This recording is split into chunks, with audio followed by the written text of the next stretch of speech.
Well, the number of young employees in the workforce has dropped in recent years. The Wall Street Journal reports that 70.8% of the people ages 20 to 24 are employed or looking for a job. But in 2019, that number was just over 72%. So for what's behind this, I want to bring in Emma Goldberg. She's a business reporter for the New York Times. Emma, thanks for joining us. So it's dropped a little bit. I imagine the pandemic played a role on multiple levels. A lot of these people would have been starting their careers as the pandemic was getting started.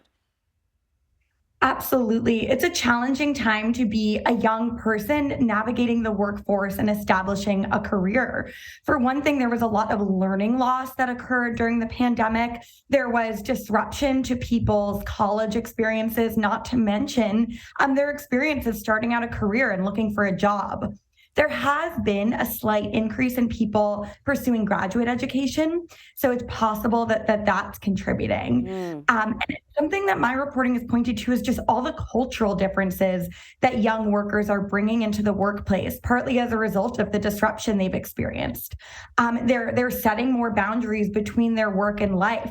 They're more demanding on their employers to weigh in on social and political issues. So it's not just the data, it's not just the kind of slight dip in participation, it's also all of the cultural change that young people are bringing with them. They want a different kind of work environment. I imagine a lot of them are sort of onboarding in a remote fashion. So their idea of like workplace culture is going to be completely different. Is that where we get phrases like quiet quitting and work your wage? What do those phrases mean?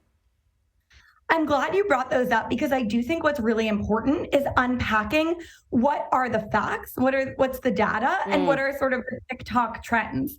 Quiet quitting, for example, is something that I personally think, looking at the data, is more of a myth. Because actually, when you look at Gallup data, engagement in the workplace is higher than it was for much of the early 2000s up until about 2014. So it's possible that people are putting labels around what's actually just boundaries. So, for example, when someone takes a lunch break, that's not quitting anything. That's just doing your job and establishing some boundaries between your ability to enjoy your life and your ability to work.